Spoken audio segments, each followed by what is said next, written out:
Now that your agent is up and running, let's talk about what you can do next to customize it. First, head to Home, then Instructions. This is where you define how your agent behaves, including its tone, style, and high-level instructions. Think of this as your agent's mindset. You can also connect integrations to your agent. Integrations let your agent talk to external tools and services. Now, there's no need to configure everything now, just know that they're here when you need them.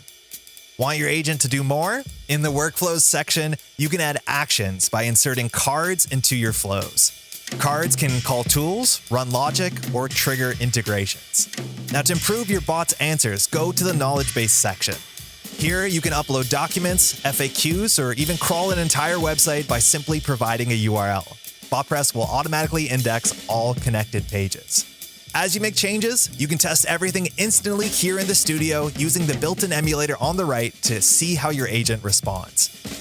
Finally, when you're ready, publish your agent and deploy it to your website, WhatsApp, or other channels. For websites, you can embed the web chat by copying the embed code into your website's code or simply share a hosted chat link.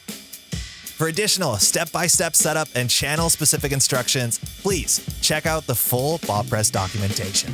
That's it. You ready to dive in? Happy bot building.